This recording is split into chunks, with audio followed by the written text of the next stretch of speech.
जय हिंद दोस्तों। हम सब किसी न किसी धर्म से आते हैं, लेकिन क्या आपको पता है धर्म कैसे बना? क्या है धर्मों के बनने का कारण? तो जानने के लिए वीडियो अंत तक जरूर देखें। हेलो दोस्तों, मैं हूं हिरेंद्र वैष्णव और स्वागत है आपका हमारे यूट्यूब चैनल वैष्णव वृंद में। ऐसे ही और वीडियोस के लिए सब्सक्राइब करें हमारे चैनल वैष्णव वृंद को। दोस्तों, ये वीडियो धर्म पर जरूर है, लेकिन चिंता ना कीजिए, हम बाबाओं वाला ज्ञान नहीं देंगे। हम धार्मिक ग्रंथों की कथाएं भी नहीं सुनाएंगे, बल्कि ये बताएंगे कि जब सूरज, चांद, पृथ्वी, तारे बने और पृथ्वी पर डायनासोरों के युग के बाद मानवों का काल शुरू हुआ, तब से जंगलों में भटकने वाला मानव धार्मिक कैसे बना। दोस्तों, पहले आपके मन के पिछली अवधारणाओं को समझ लेते हैं जो धार्मिक विचारधाराओं से प्रेरित हैं। धर्मों में अधिकतर मान्यताएं हैं वो उन ग्रंथों से मिलती हैं जिन्हें धार्मिक ग्रंथ माना जाता है। इनमें अधिकांश कपोल कल्पनाएं ही होती हैं। आप कोई भी ग्रंथ उठा लो, चाहे जितनी प्राचीन हो, आप उन्हें मानते हो दुनिया के किसी भी धर्म से हो, आज तक किसी में डायनासोरों का वर्णन नहीं है। सूर्य एक तारा है, जैसे दूसरे तारे चमकते हैं, लेकिन आज भी ग्रंथों में इसे ग्रहों की मान्यता मिली हुई है। सबसे प्राचीन धर्मों में आज भी सूर्य एक ग्रह है। चंद्र ग्रहण, सूर्य ग्रहण के लिए आज भी अलग अलग थ्योरी हैं। ऐसा ही हाल बहुत से धर्मों में है। कई धर्मों में इसे कयामत का काल माना जाता है और कुछ धर्मों में तो बहुत काल तक सूर्य को पृथ्वी का चक्कर लगाता है, ऐसा समझा जाता था। इन ग्रंथों में कहीं कोई मरकर जिंदा हो जाता है तो कहीं कोई हजारों वर्ष तक जिंदा रह जाता है। दोस्तों, वीडियो की इस कड़ी में हम जानेंगे कि ये कपोल कल्पनाएं और इन ग्रंथों में लिखी बातें कब और किस परिस्थिति में इंसान द्वारा लिखी गई। दोस्तों, ऐसा नहीं है कि सभी बातें कल्पना ही हैं। उनमें कुछ बातें हैं जो बहुत ही अच्छी हैं और समय समय पर ये ग्रंथ विश्व को अपना लाभ देते रहे हैं। उन ग्रंथों में विज्ञान तो है, लेकिन उतना नहीं जितना बढ़ा चढ़ाकर बताया जाता है। वह ज्ञान उतना ही सीमित है जितना वह प्राचीन है। यदि आपको हमारी बातों पर विश्वास न हो तो आप खुद इन ग्रंथों को पढ़ सकते हैं। चलिए दोस्तों, अब जानते हैं उन कारणों को जिनसे धर्म बने। दोस्तों, बहुत समय तक जब मानव अज्ञानतावश जंगलों में खाने की तलाश में भटकता रहा, मानव के मन में भय, आतंक, आश्चर्य आदि होना स्वाभाविक ही था। जल, अग्नि, वायु, असीम आकाश, जिन्हें वह चाहकर भी न समझ पाता था, न उनकी शक्ति के आगे उसकी चलती थी। वह भय से और उससे भी ज़्यादा आश्चर्य से भरा हुआ था। उसकी यह लाचारी उसको उन शक्तियों के आगे नतमस्तक होने में मजबूर करती थी। विश्व की सभी प्राचीन, नवीन और आधुनिक सभ्यताओं में भी प्रकृति की पूजा की जाती है। संसार के सभी धर्मों में प्रकृति के अलग अलग रूपों में पूजा होती है। सूरज, चांद, वृक्ष, बादल, अग्नि, जल, आकाश, पर्वत, सबका उसने मानवीकरण किया। उन्हें अपनी धारणाओं में सजीव मानकर उनकी आराधना की। प्रकृति के विभिन्न पदार्थों को सजीव समझना और उनके प्रति श्रद्धा, प्रेम व भय की भावना का मन में जन्म लेना, ये पहला चरण था धर्म की ओर मानव का।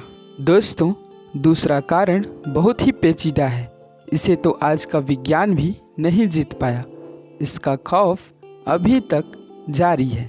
वो कारण है मृत्यु। दोस्तों, मानव की आरंभिक अवस्था में मृत्यु सबसे विस्मयकारी और डरावनी पहेली रही होगी। उसे इस घटना से अंदाज़ा लगाया कि जन्म और मृत्यु कोई अदृश्य शक्ति ही नियंत्रित करती है, क्योंकि इस पर नियंत्रण आज के युग में भी संभव नहीं है। तो उस समय तो क्या ही कहना। मृत्यु की अवधारणा के साथ ही आत्मा, परमात्मा, पुनर्जन्म जैसे सिद्धांतों का उद्भव हुआ, जो धर्म की नींव बनी। दोस्तों, तीसरा कारण जो धर्मों की उत्पत्ति का आधार बना वह है समाज। जंगलों में भटकने के बाद जब इंसान अपने कबीले समूह बनाकर रहने लगा, उसे आपसी मेल मिलाप और मिलजुल कर रहने की आवश्यकता महसूस हुई। वास्तविकता में समाज ही धर्म की प्रतिच्छाया है। सामूहिक जीवन की समस्त वस्तु, चाहे वह सरल हो या जटिल, वास्तविक हो या आदर्शात्मक, इन्हें दो भागों में बांटा जा सकता है।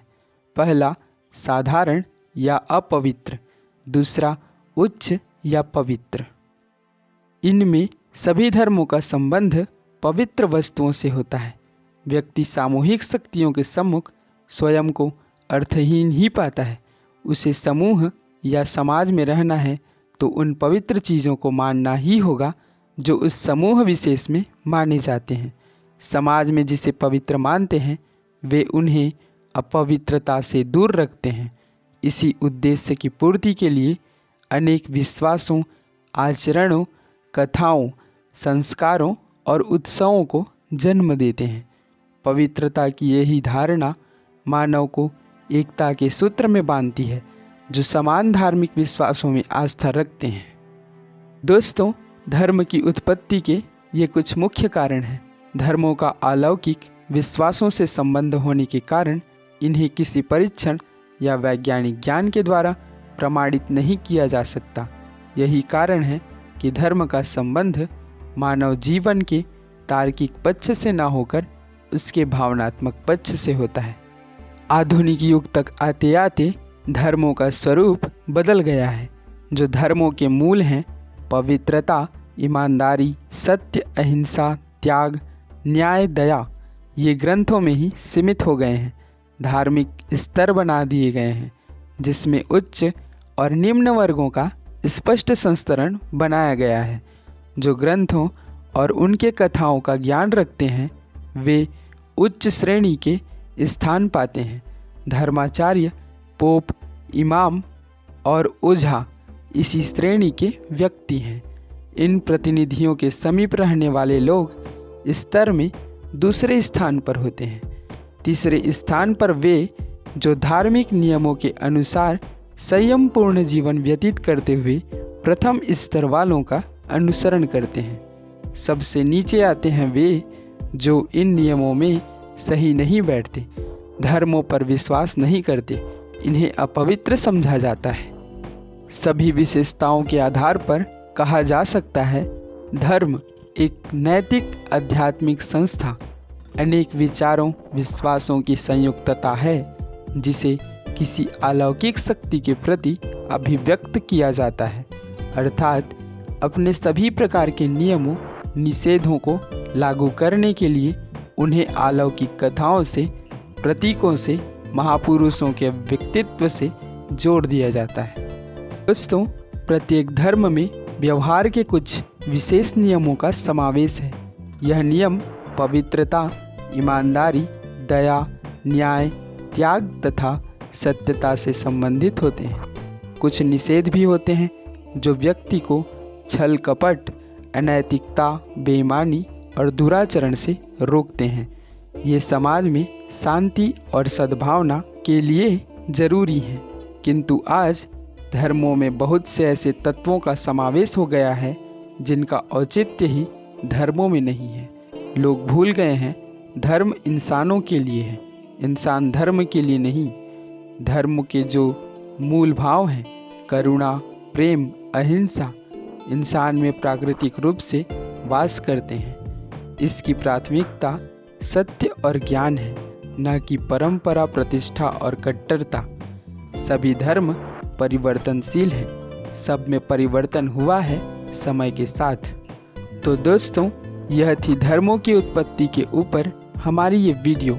अगर वीडियो पसंद आए तो लाइक ज़रूर करें। आपके मन में अगर इन पर कोई सवाल हो तो कमेंट में ज़रूर बताएं।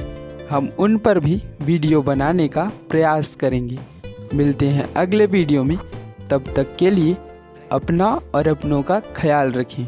जय हिंद।